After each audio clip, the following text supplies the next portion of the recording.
CV doit être accompagné. Est-ce que je me trompe?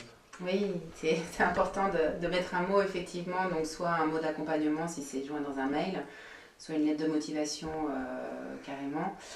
En tout cas, oui, c'est important d'avoir une introduction à ce CV.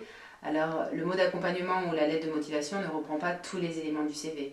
Ça vient en complément du CV et il faut que ça donne envie.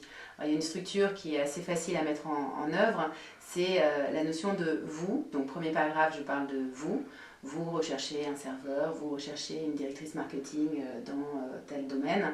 Le deuxième paragraphe, c'est moi, donc je parle de moi. J'ai telle expérience de 5 ans en tant que serveur dans telle boutique ou tel restaurant, ou j'ai telle et telle expérience, j'ai été confrontée à telle problématique, j'ai une expérience dans le développement de marque, le lancement de marque, le repositionnement, enfin voilà, en fonction de l'annonce. Vous vous positionnez vous, donc vous parlez de moi. Et après, dernier paragraphe, c'est le nous. Donc c'est vous, moi, nous. Qu'est-ce que nous allons faire ensemble?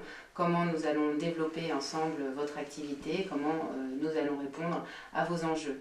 Voilà, c'est une structure qui est assez simple, hein, qui permet vraiment d'identifier la valeur ajoutée que vous pouvez apporter par rapport à la problématique de l'entreprise et qui vous positionne déjà dans une place de ça y est, j'ai les pieds dans votre entreprise et je suis prête à travailler pour vous. Donc qui est très dynamique.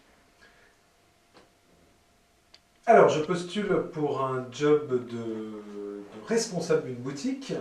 Comment concrètement je peux appliquer le vous, moi, nous? Quelle boutique déjà? Allez, boutique Chanel. Chanel, d'accord. Donc vous commencez par vous, donc vous recherchez un responsable de boutique dans le secteur du luxe, hein.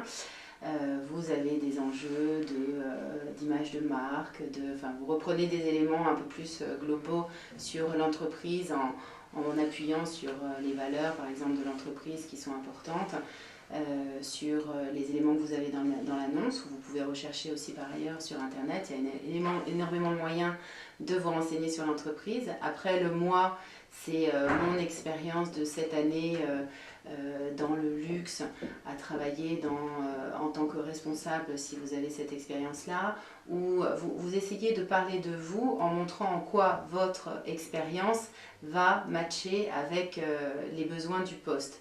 Donc vous parlez de votre expérience, vous montrez que vous avez eu des résultats, m'ont permis de développer le chiffre d'affaires, ou m'ont permis d'accroître la notoriété de la marque, ou m'ont permis d'en remporter des parts de marché, enfin voilà. Et après, le nous, et nous pourrions développer ensemble votre activité, donc n'hésitez pas à me contacter, je serai ravie de vous présenter de façon plus concrète les éléments de ma candidature, ou rencontrons-nous, enfin voilà. Et il y a une demande après qui soit très proactive, et si possible, optez plutôt pour le ou, c'est-à-dire plutôt que de demander une question fermée, êtes-vous disponible, qui peut amener une réponse négative, proposer est-ce que nous pourrions nous rencontrer, ou êtes-vous disponible plutôt en première partie de mois ou deuxième partie de mois, ou pourrions-nous convenir d'un rendez-vous plutôt à telle date ou telle date. Donnez le ou, le choix pour que la personne vous réponde.